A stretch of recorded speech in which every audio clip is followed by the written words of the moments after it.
watching Perfectly Irish, a Wayne National Championship special, brought to you by Three Rivers Federal Credit Union, Speedway, and Caisson's Fifth Down. We're obviously the underdogs coming into this game. To be here is almost surreal. It's something that you dream about when you play this game and when you coach this game. Play on the biggest stage in college sports. Growing up, I was always a big Purdue fan. That's where my dad went to school. I wasn't really a huge Notre Dame fan. Today, I committed to the University of Notre Dame. Dwanger taught me, and Coach Schwarzkopf was, you never stop till the play's over. That was a really cool senior moment for me. We need to be hitting on all cylinders when we get to that game. It's going to be the national championship, national stage, biggest game of the year. I would have never really predicted this, no. It's going to be wild. We won it really bad.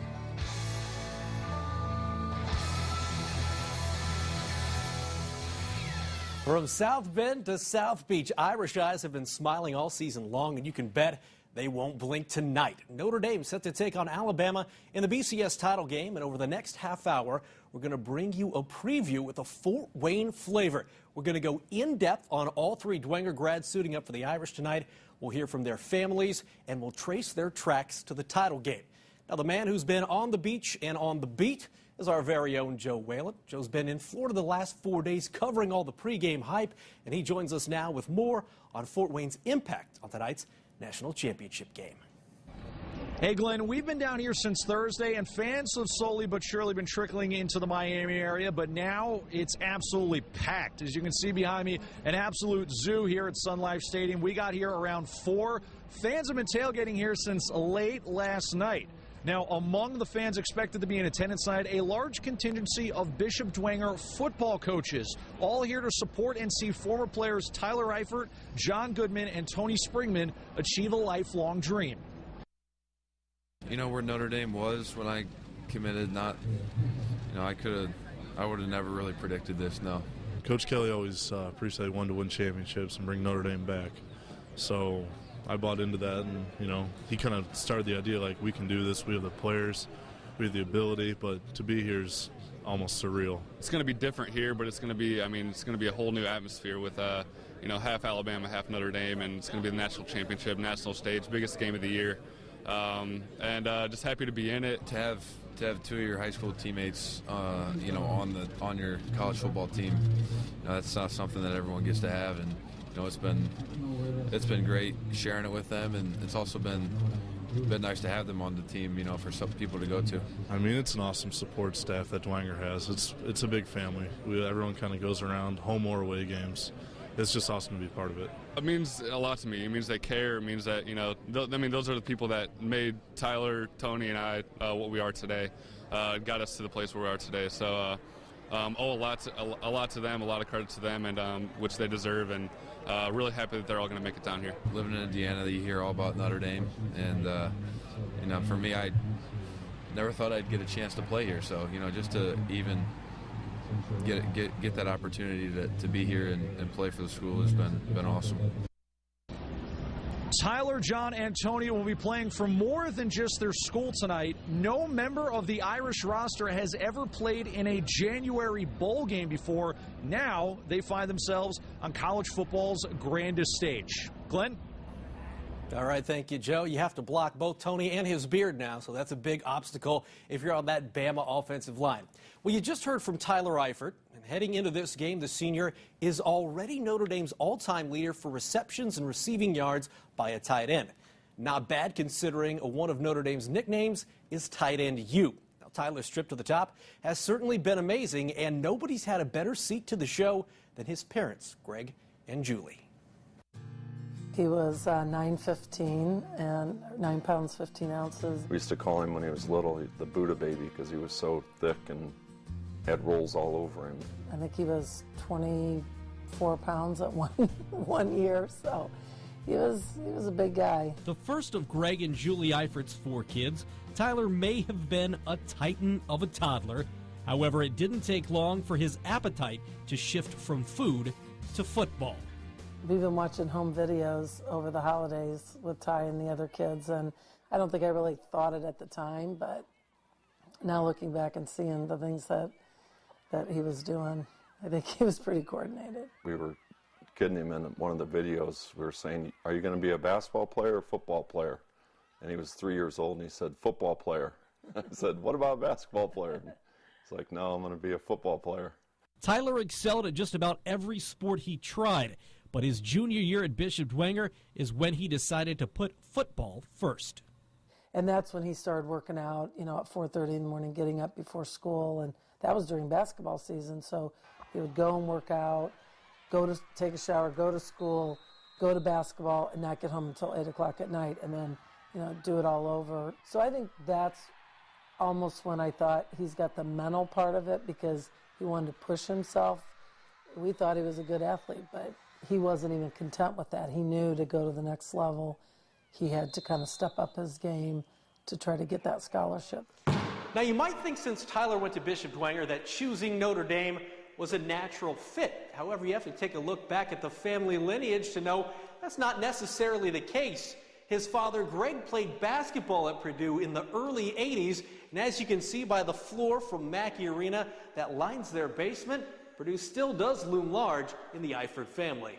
We looked at it with Ty as, you know, this is your life, this is your opportunity, and, you know, I had mine, you know, 30-some years ago, and this is yours now. So when he decided to go to Notre Dame, we were very excited for him because we know what Notre Dame football is all about. He never kind of sits back and says, wow, I'm a pretty good player. I mean, that's just not in his DNA, and he's still that way. I mean, he knows there's still a lot of things he can work on to be better for the BCS game. I've said to the boys that, you know, ND Nation will remember these guys forever, you know, to put Notre Dame back on the map. And everybody says, you know, have you had any advice for him lately? And I said, Big Ten championship versus BCS championship, I have no advice for him.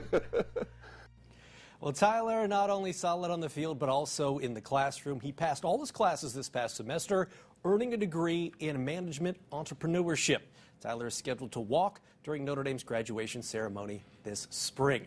Well, coming up, we're going to head back down to Miami. Joe Whalen catches up with a gaggle of Goodmans. Plus, we're going to break down the game. What will be the keys for the Irish as they try and put the Tide on the schneid? But before we take a break, Tyler Eifert talks to us about his favorite catch of all time, a last-minute game winner against Snyder that Panther fans would love to forget. Is that catch against Snyder your senior year still your most favorite catch? Yeah, definitely. I think it was the person that was guarding me was kind of in my ear the whole game, and I don't talk much. I just do me and play the game. So that was fun. That was really special. That was a design play, and basically, you know, it's Everett's first read on that one. Got open, and he threw just a perfect ball, and came down with it, and I came up with it, and it was really special, and especially for senior day, that was a really cool senior moment for me. So it's really cool, really special, and something I'll remember forever. Oh, watching that highlight never gets old. That was John Goodman talking about his big touchdown catch against Wake Forest this past November. Goodman hauling in an amazing score during his final game at Notre Dame Stadium. No doubt Irish fans would love to see more of that later tonight. On the other side of the football, not only are the Irish and Alabama ranked as the top two teams in the country, the same holds true for their defenses. The Notre Dame and Tide offenses are both well aware of that fact. The Irish go in giving up just 10.3 points a game. They're very high-motored team. You know, other teams you play, you can block them and they stay blocked. These guys don't stay blocked. They play sound defense, and they don't make a lot of mistakes. They're well coached, and they execute on the plays very well. And, really don't deviate too much in their scheme of defense. You know, they know their job and they play it well. You know, they fly to the ball. You know, they tackle well. They play the ball in the air. They do everything basically. So, I mean, they're the perfect team in my opinion. So they do everything right. They're a great defense. You know, they make a lot of big plays. They're big up front. They do a really good job of trying to disguise certain things. Kickoff set for 8:30 tonight at Sun Life Stadium down in Miami. And our own Joe Whalen has been among the thousands of fans who've been flocking to South Beach over the past few days. He caught up with John Goodman's family to see what the ride's been like for them leading up to tonight's huge game. Glenn, we know what a roller coaster it was for the Irish to get to this point, the BCS National Championship game. But the ride for the players' parents may have been even more profound. That's certainly the case for Andy and Julie Goodman. They're the parents of fifth-year senior wideout and Bishop Dwenger grad John Goodman. For them, the moment all crystallized when the Irish held off USC to clinch a berth in the National Championship game. You know, I kind of just sit there and stared for a few minutes, and in my mind is running, we're going to South Beach. It's a moment Andy Goodman always imagined when his son John committed to Notre Dame 5 years ago. But sometimes the reality of a dream realized is hard to grasp. Yeah, it was surreal, to say the least. So, but I don't know how to explain it. It's been a heck of a ride. Even when he started playing when he was little, I mean, his talent stood out. He used to quarterback, and we would laugh because he would run 25 yards to get 10 because he ran like this because he's so fast. And perhaps the only thing faster than John has been his career in South Bend. It's been awesome because so many people have been a part of it. You know, 50 people at every tailgate, and it's just been a blast. It really has. Seriously, when this is done, I don't know what he's going to do because he's this all the time, and he's Mr. Impatient. Son, chill. I will probably be emotional, and you know, I might even shed a tear or two. So, I mean, it's going to be exciting.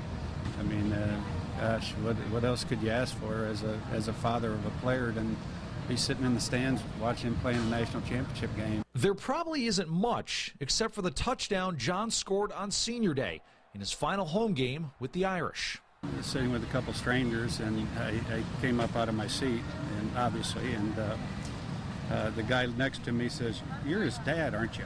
And I said, "Yeah, I am." And I mean, it was a real proud moment for me, especially Senior Day. It couldn't have come at a better time.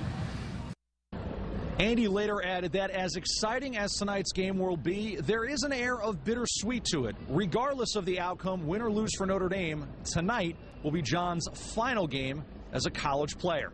Glenn, back to you. Great to see so many of the Goodmans down in Miami. Well, this past May, John earned his bachelor's degree from Notre Dame in business. He's currently enrolled in a graduate studies program at Notre Dame. Coming up, before Brian Kelly got a hold of Goodman, Eifert, and Springman, there was another coach who helped mold them both on and off the field. We're going to sit down with Bishop Dwenger head coach Chris Schwarzkopf. He'll tell us what he saw in each of the former Saints now playing in South Bend.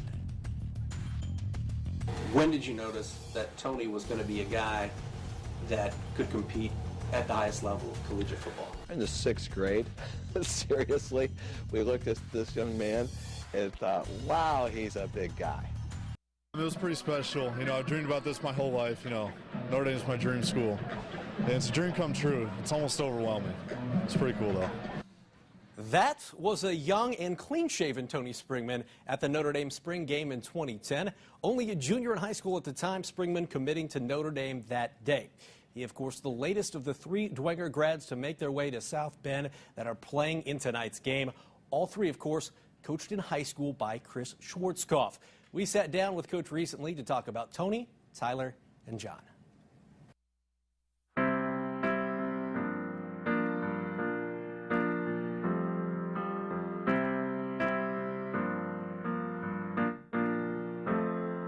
If there was ever a question about how Chris Schwarzkopf feels about his former players, the answer hangs on the walls of his office. Each player he's ever coached that's gone on to play 4 years of college football has a spot for a snapshot. According to Coach, John Goodman was destined to be there. We knew in grade school that there was going to be something special. His older brother, TJ, was a great player for us. And, you know, when John was part of that group down at St. Jude Grade School and they won the city championship there, we, you know, had high hopes. And, you know, John has always been a leader. And he has always stayed positive. He's always persevered. And the good things are starting to happen now, right at the, you know, what a great time to be at your very best. And I think that's the thing I admire the most. For Tyler Eifert, Schwarzkopf says this touchdown at Muncie Central during Tyler's sophomore season opened his eyes. It took the Notre Dame coaching staff a little while longer. I don't think a lot of people know or remember this. Tyler was not offered a scholarship by University of Notre Dame to be a tight end. At the end of his junior year, You know, we kind of asking, you know, what do you think about Eifert? We think about Eifert, and it's, well, you know, Coach, he's good and everything, but we've got other tight ends. We're good there. And he went back up to camp and did another tryout, and they looked at him and offered him a scholarship as an athlete. So that's one thing that we tell our parents, we tell our kids all the time. When you think that that's a position where you're supposed to play, or that's a position where I'm supposed to get a scholarship, we always tell them about Tyler. Was not offered a scholarship as a tight end, and now he ends up being among the best in the country. With Tony Springman, it was his frame that helped him get a spot in this frame, something that was hard to miss early on. In the 6th grade, seriously, we looked at this young man and thought, wow, he's a big guy. But not only that, but he played with great passion, intensity, loved the game.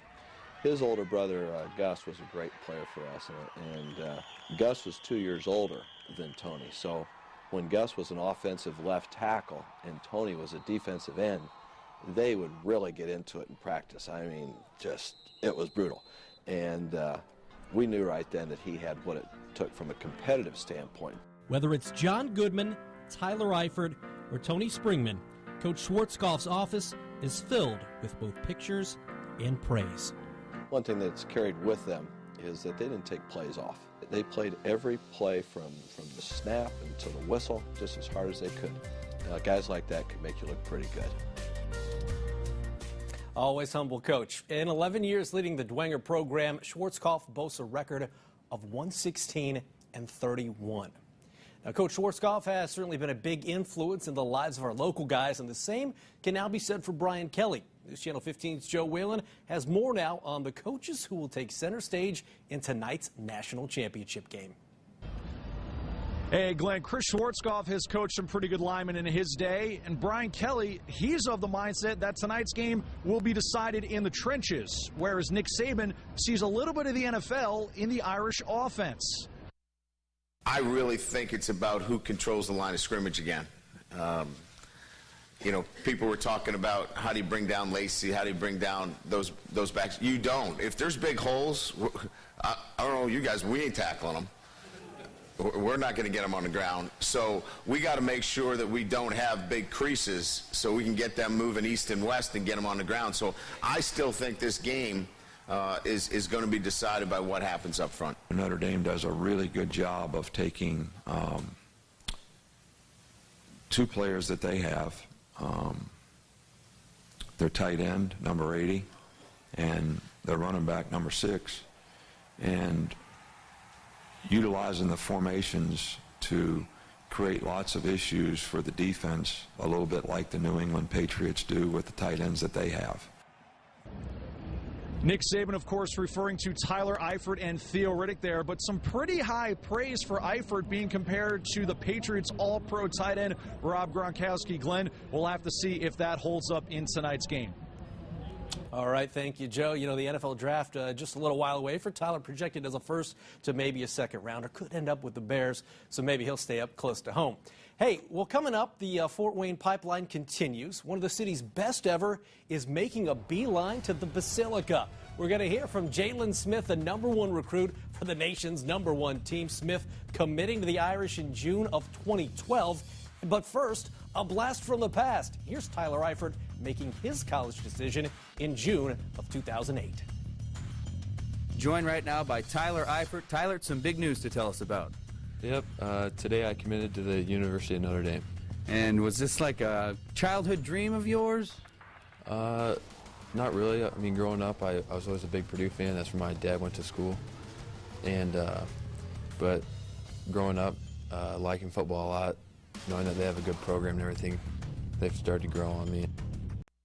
Well, it's unexplainable, actually. I got all my best friends here. I got my family here, the Army here, and I've been seeing this stuff like on the internet and everything on TV, and it's just unexplainable, and it's just the most amazing feeling I've ever had in my life. That was a very youthful John Goodman back in the fall of 2007. Goodman named to the U.S. Army All-American game that day. Up until this fall, he was the latest player from Fort Wayne to receive that honor. That was until Bishop Luers senior Jalen Smith earned the same award this fall. Ranked as the best outside linebacker in the country and the 3rd best player overall, Smith will head to South Bend after graduation. He's poised to make an immediate impact with the Irish. Jalen Smith spent his Fridays this fall on the high school gridiron, leading Lures to a state title. Saturdays, though, were spent in South Bend watching his future team rack up a perfect regular season.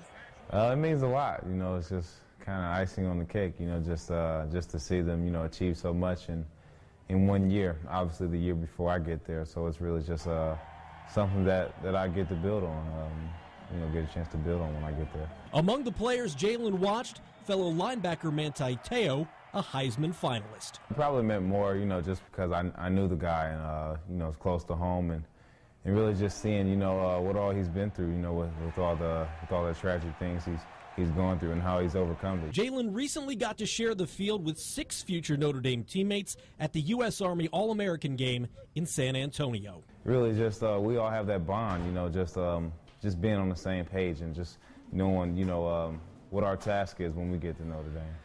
You know, I committed before all this happened, so, you know, I'm not a bandwagoner, I'd say. I'm just, you know, really a guy that's really in love with Notre Dame and what they do. They do the right thing, so it's paying off. And according to the recruiting website Rivals.com, Notre Dame's recruiting class for 2013 ranked #1 in the country, with Alabama right behind at #2. Now, Brian Kelly not only doing big things on the field, doing big things in the community as well. He and his wife, cancer survivor Packy, have started the Kelly Cares Foundation. It helps promote health, education, and community. And to raise money for the Kelly Cares Foundation, you can buy this Notre Dame BCS title football game. There are only 5,000 of these being made, so it is a collector's item. The ball, which comes with the case, goes for $99. And to order, call 1-800-345-2868. Again, that's 1-800-345-2868. You can also order online. To do that, go to wayne.com. Follow the link. We've got all the phone number information if you didn't grab a pencil and a pen for this one, and also how to order online on our website, wayne.com. Just go to the Perfectly Irish section on the sports page. Again, the money going to the Kelly Cares Foundation, set up by Brian Kelly and his wife, Packy. Well, that does it for Perfectly Irish. Joe Whalen will recap the game tomorrow on First News. We want to say thank you, certainly, to the Eiferts, the Goodmans, the Springmans, Coach Schwartzkopf for spending an afternoon with us, Jalen Smith for spending his time with us as well. And now's a good time to find a good spot on the couch and hope Irish eyes will be smiling both in the Summit City and in South Beach by the end of tonight. Have a great day, and go Irish.